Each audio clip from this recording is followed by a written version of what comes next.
My name is Lakshmi. I'm a journalist. Now, the second question is Muslim men are allowed to marry 4 or 5 times, I think, and they don't require their wife's permission, the first wife's permission to marry. I mean, correct me if I'm wrong, to marry more number of times. So I actually don't see any logic in this because I believe it's one man, one woman. That's the institution of marriage.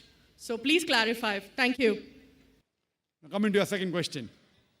In Islam, men marry 4 times, 5 times, and they don't ask permission from the first 5. Why? As far as polygyny is concerned, a man having more than one wife, Islam is the only religion, and Quran is the only religious scripture on the face of the earth which says marry only one. There is no religious scripture besides the Quran. I'm a student of comparative religion, which says marry only one. There is no verse in the Bible, no verse in the Bhagavad Gita, no verse in the Veda which says marry only one except the Quran. If you read the Hindu scriptures in Ramayana, the father of Sri Ram, how many wives did he have? How many wives? More than one? More than one. 3 wives. Fine. Shri Krishna, according to Mahabharata, how many wives he had? Unlimited. Not unlimited. You don't know your scripture well. No. Did he have 4 wives? No. I have no idea. Not 4, not 100, not 1,000, 16,108 wives. How many wives he had? 16,108. So why can't we Muslims have 4? What's the problem? When Shri Krishna can have 16,108 wives, why can't we have 4? Further, if you read the Vishnu Purana, chapter number 24, verse number 1, it says a Brahmin can have up to 4 wives. If you read the Jewish scriptures, it gives you permission to have as many wives as you wish. If you read the Christian Bible, it gives you permission to have as many wives as you wish.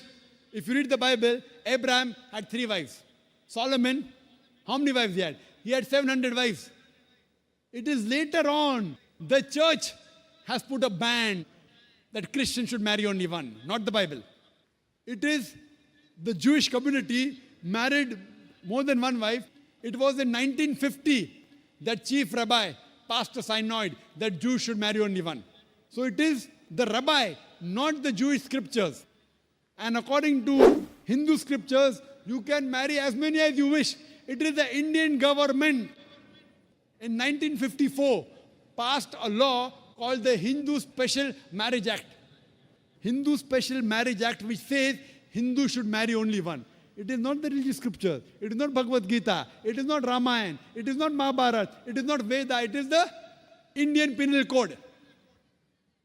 The Indian government, which has passed a law in 1954 that Hindus should marry only one. But according to the statistics of the status of the women in Islam, if you read the government documents on page number 66, 67, it says that Muslims do polygamous marriages. You know what is the percentage in India?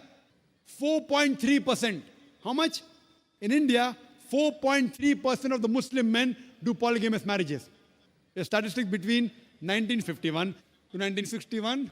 Hindus, how many? 5.06. 0.7% more than the Muslims in India.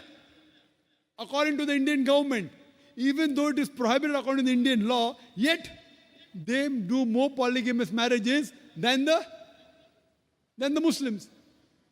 Why? Now, let's analyze what does the Quran say. Quran says in Surah Nisa, chapter 4, verse number 3, marry women of your choice in 2s, 3s or 4s. But if you can't do justice, marry only one. This statement, marry only one, is only given in the Quran and no other religious scripture. It says, marry women of your choice in 2s, 3s or 4s. But if you can't do justice, marry only one. So if you want to marry more than one woman, one of the criteria of the Quran is you should do justice. If you can't do justice, you should marry only one. Now, what are the reasons, logical reasons a person can think that why has Islam permitted certain men to have more than one wife. Many non-Muslims think it is fard. It is compulsory for a Muslim man to have more than one woman, to have more than one wife. It's not compulsory, it's optional. It's not fard. It's not compulsory. How many Muslim men do you know who have more than one wife? How many do you know, sister? How many do you know? A few. How many? A few again. Few means 1, 2, 3. How many? Yeah, at least about 3. About 3. Have you heard of Dharminder? Yeah. How many wives he has? 2. Muslim or non-Muslim? Non-Muslim. Non-Muslim. Your previous chief minister, what's the name? Jayalalitha. Yes. Hindu or Muslim? Hindu or Muslim? Hindu. Hindu, fine. Now these are famous personalities. Fine. How many famous personalities you know in India who have got more than one wife? The 3 you know may be locality, fine? Yeah. Local, maybe friend in your neighborhood, maybe your colleague. In India, there are more non-Muslims having more than one wife than the Muslims. Now let us understand what are the logical reasons. Come back to logic now. Now, by nature, if you ask any medical doctor, he will tell you, male and female are born in equal proportion. Girls and boys are born in equal proportion. But any medical doctor, any pediatrician, any children doctor will tell you that the female sex, the female child is stronger than the male child. That's the reason there are more deaths in the male children as compared to female children. So in children's age itself, the female children are much more than the male children. As life goes on, there are people dying due to accidents, due to alcoholism, due to war. There are more males dying as compared to females. Today, if you analyze in the world, there are more females in the world as compared to males. There are few third world countries like India where the male population is more than the female population. And do you know why? The reason is because of female feticide and female infanticide. According to an article, a program which came on BBC by the name Let Her Die, the program was assignment.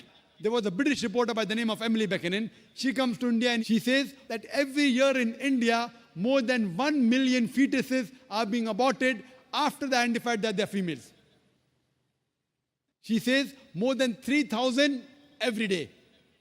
You multiply, more than 1 million every year.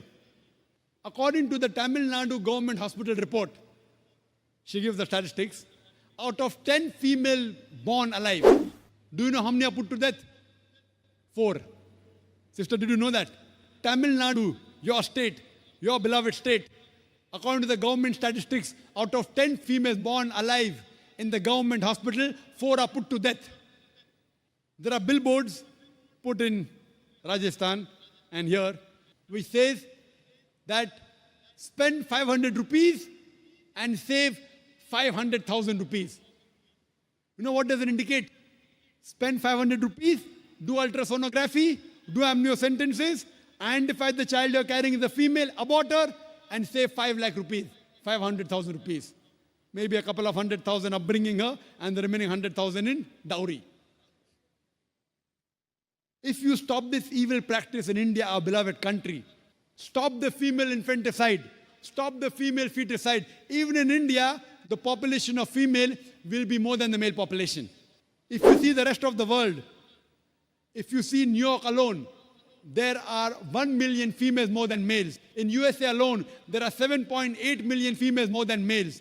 In UK alone, there are 4 million females more than males. In Germany alone, there are 5 million females more than males. In Russia alone, there are 9 million females more than males. And God alone knows how many millions of females are more than males throughout the world. Suppose I agree with your philosophy, sister, you said, 1 man, 1 woman. If I agree with you, sister, with your philosophy, 1 man, 1 woman. And suppose my sister happens to be in America, or your sister happens to live in America. And suppose the market is saturated. 1 man, 1 woman, saturated. Yet there will be 7.8 million females who will not find life partners. 1 man, 1 woman. Now the option for these 7.8 million females is either marry a man who already has a wife or become public property? You say, Dr. Zakir Naik, public property, such a harsh word. Sister, it is the most sophisticated word I can use. I cannot use a more sophisticated word than public property. According to the studies of America, do you know, on an average, a man, before he settles down with a wife, he has 8 different sexual partners. Do you know that? On average, 8. Some may have 1, some may have 10, some may have 20. 8 sexual partners before he settles down with one. So the only option remaining, so if my sister happens to live in America, or if your sister happens to live in America, and the option is given to her, and suppose the market is saturated, every man has found a woman for himself. And unfortunately, if my sister, or if your sister happens to be one of the women who has not found a life partner, the only option for them is either marry a man who already has a wife or become public property. Any modest woman would opt for the first. Sister, what would you opt for your sister? Marrying a man who already has a wife or become public property? My sister's too young to be married, so When she grows up and if she happens to go to America, or if you happen to be in America, third choice. what would you prefer for her? You're the elder sister. Would you prefer her becoming public property or marry a man who already has a wife and get equal rights? In Islam, if you have a second wife, you give equal rights. In America, the public property has got no rights. She's degraded. She's dishonored. In Islam, she has an equal right. She gets honor. What would you prefer for younger sister when she grows up? Sometimes it's difficult to speak the truth, sister, correct? Especially in front of such a large audience. Anyway, I've got your answer, sister. Thank you. And your silence speaks for that.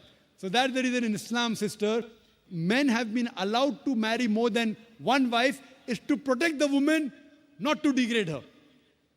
Regarding a question, is it compulsory that the husband should take the permission of the wife? It's not compulsory because if she wants to protect, if that man wants to protect another woman, a normal woman, I agree with you, sister, no woman under normal circumstances would like to share the husband.